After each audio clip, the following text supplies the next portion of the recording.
तरुणा पूछ रही है कि रामकृष्ण का विवाह के लिए स्वीकृति देना कुछ समझ नहीं आया, थोड़ा विरोध ही तो करना था, क्यों जिम्मेदारी उठाई बिना बात के? तरुणा कह रही है। तरुणा, कहाँ विवाह करा उन्होंने? कहाँ बीवी बनाया किसी को?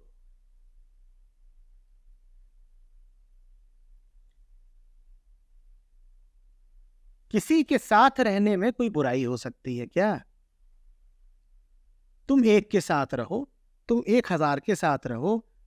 प्रश्न यहां बस ये है कि संगत का रंग क्या है। विवाह में बुराई नहीं है। ये जो दो लोग साथ रह रहे हैं, ये क्यों साथ रह रहे हैं, उस कारण में बुराई होती है। जब एक स्त्री और एक पुरुष एक दूसरे का शोषण करने के लिए, एक दूसरे के माध्यम से अपनी इच्छाओं की पूर्ति करने के लिए, एक दूसरे पर आश्रित रहने के लिए साथ रहते हैं, तब वो एक दूसरे को बंधक बना लेते हैं, एक दूसरे का जीवन नर्क कर देते हैं।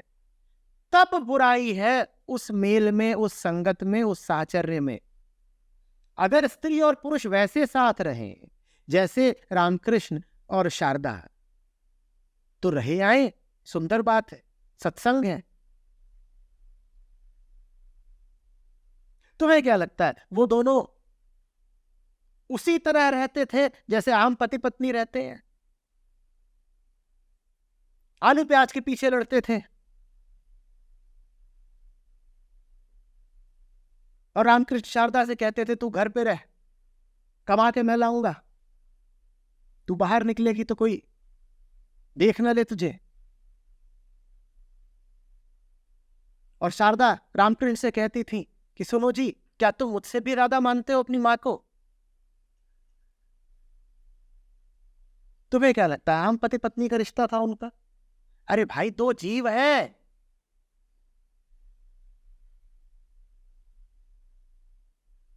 फिर एक स्त्री, एक पुरुष। रामकृष्ण और विवेकानंद का भी तो रिश्ता था, उस पर क्यों नहीं आपत्ति करते? वो भी तो साथ थे। क्या स्त्री और पुरुष एक स्वस्थ संबंध बनाकर साथ नहीं रह सकते? देखो, गलती का एक छोर यह है कि तुम कहो कि स्त्री और पुरुष में एक ही रिश्ता हो सकता है, विवाह का, और उसी कोटि के विवाह का जैसा विवाह हम अपने चारों ओर देखते हैं। ये एक छोर की गलती है, ये एक अति है। और इसके जवाब में तुम दूसरे छोर की गलती मत कर देना कि तुम कहो कि स्त्री और पुरुष में कोई रिश्ता हो ही नहीं सकता, वो साथ रह ही नहीं सकते। क्यों नहीं साथ रह सकते भाई?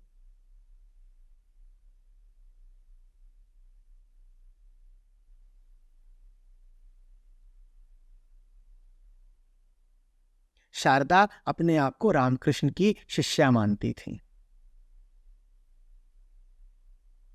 उम्र का फर्क भी बहुत था दोनों में। 23 के थे रामकृष्ण और 5 की थी शारदा जब विवाह हुआ, और गौना होते होते तो और समय बीत गया था। जब तक शारदा वास्तव में आकर के मिली रामकृष्ण से, तब तक रामकृष्ण समाधि में डूब ही चुके थे। उनके जीवन में क्या काम वासना, क्या आम छवि पत्नी की। उनके सामने शारदा आई तो बोले मां। लोगों ने ताज्जुब भी किया, बोले चुप कर, क्या कर, पत्नी है, मां नहीं बोलते? तो मां है।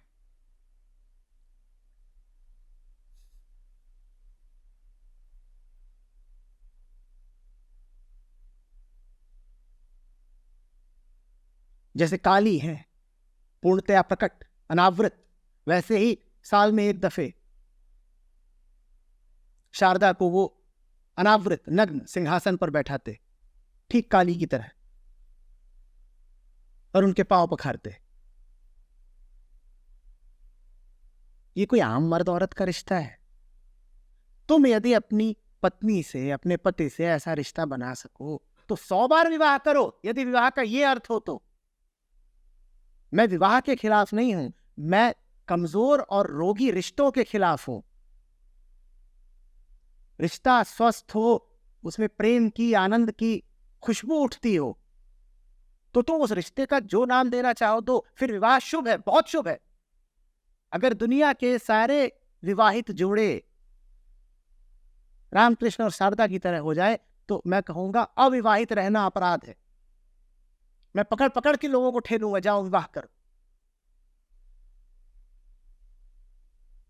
विवाह तो कृत्य है। मैं आपत्ति करता हूं कर्ता पर। उस कृत्य को करने वाला जो रोगी और दुखी और कामनाग्रस्त मन है, मेरा विरोध उससे है। लोग विवाह करने जाते हैं इसलिए नहीं कि उन्हें प्रेम मिल गया है, उन्हें परमात्मा मिल गया है। लोग विवाह करने जाते हैं क्योंकि ये सामाजिक नियम कायदा है। लोग विवाह करने जाते हैं ताकि शारीरिक इच्छाओं की पूर्ति हो सके। लोग विवाह करने जाते हैं ताकि तमाम तरीके के मानसिक आंदोलनों को ठिकाना मिल सके। डर के साथ, आधिपत्य की भावना के साथ, लालच के साथ, अंधेरे के साथ तुम कुछ भी करो तो गलत होगा। तो उसी डर के साथ, उसी कामना के साथ, उसी अंधेरे के साथ जब तुम विवाह करोगे तो विवाह भी तो गलत ही होगा ना। मैं इसलिए विवाह का विरोधी हूं। पर अगर तुम प्रकाश के साथ, प्रेम के साथ, सौंदर्य के साथ, समाधि के साथ विवाह कर सको तो जरूर करो। मुझे भी बुलाना, सबसे आगे आगे आऊंगा, मैं ही पंडित बन जाऊंगा।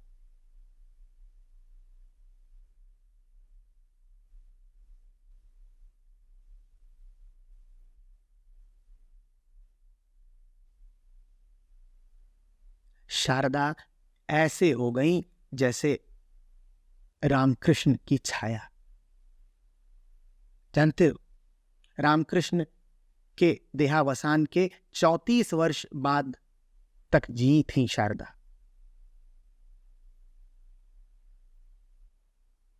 और जो अभियान, जो आंदोलन, जो मिशन रामकृष्ण ने शुरू किया था, उसको आकार देने में, उसको दृढ़ता देने में शारदा का बहुत अहम किरदार है।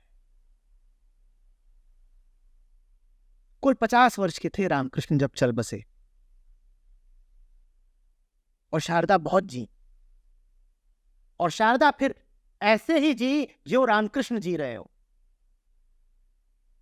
ऐसा हो सके यदि विवाह कि रामकृष्ण मिट गए, मिल गए परमात्मा में, कुछ नहीं हो गए, और शारदा भी मिट गई, मिल गई परमात्मा में, कुछ नहीं हो गई। दोनों ऐसे मिले कि मिट ही गए। ऐसे अगर तुम मिल सको अपनी प्रेयसी से तो क्या खूब बात है। रामकृष्ण जीवन भर वो करते रहे जो उनसे परमात्मा ने करवाया, और रामकृष्ण के बाद शारदा वो सब कुछ करती रही जो रामकृष्ण करते थे। जहां तक हो सका उन्होंने रामकृष्ण के शिष्यों को उनके गुरु की कमी अखरने नहीं दी। ना होती शारदा तो विवेकानंद के लिए भी बड़ी मुश्किल आनी थी। वास्तव में अल्पायु में ही निधन हो गया था रामकृष्ण का, गले की बीमारी हुई थी, कैंसर।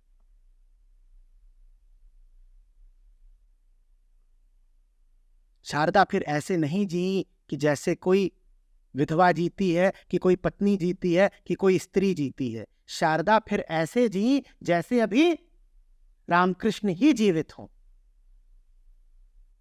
ये है पूर्ण योग, ये है पूर्ण मिलन।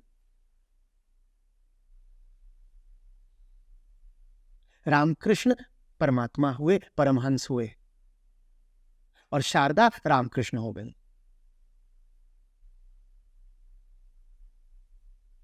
तुम भी बना सकते हो जोड़ा, तो ऐसा बनाओ ना, पति पत्नी दोनों समर्पित। किसको? एक दूसरे को नहीं, सत्य को।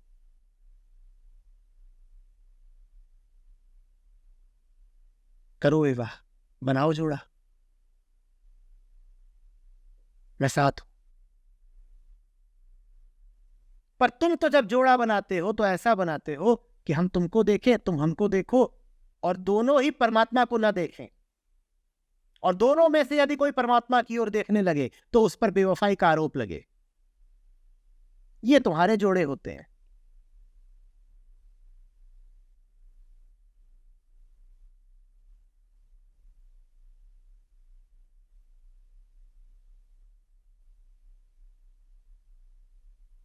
पति यहां आने लगे तो पत्नी पीछे से चिल्लाए, सत्य नहीं सौत है।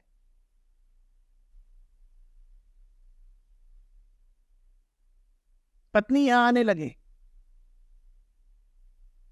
तो पति पीछे से इल्जाम मारे,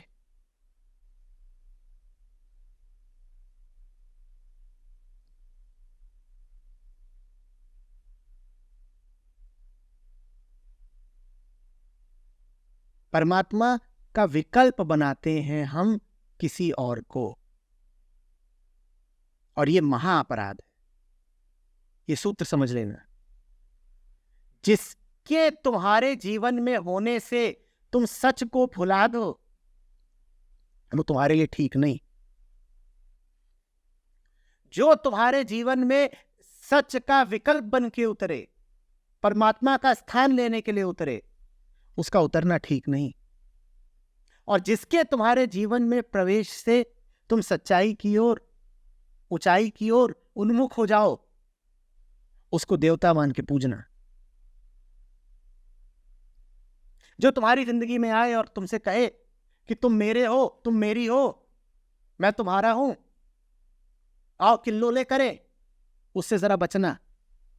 और जो तुम्हारे जीवन में आए और तुमसे कहे देखो कृष्ण की ओर चलते हैं, जो तुम्हारा हाथ पकड़े और तुम्हें कबीर की तरफ ले जाए, तुम उसके पांव पकड़ लेना।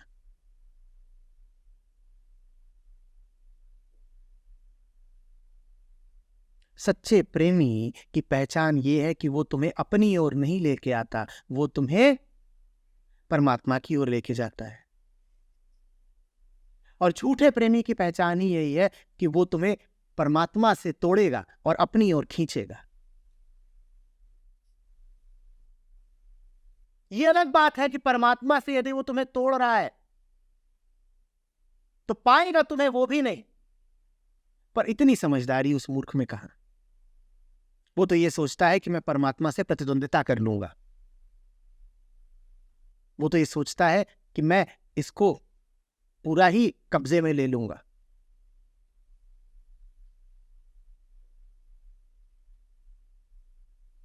ये धृष्टता है, ये दुराग्रह है, ये घटिया मूर्खता है। जिससे जुड़ते हो उसका नाश करने के लिए क्यों जुड़ रहे हो? पूछो अपने आप से, मैं जिससे जुड़ा, मेरे जुड़ने के कारण उसका क्या हुआ? उसकी समझ बढ़ी, उसकी चेतना गहराई, उसे कुछ ऐसा दिखा जो पहले कभी दिखता नहीं, उसकी दृष्टि साफ हुई, या मैं जिससे जुड़ा मैंने उसे मैला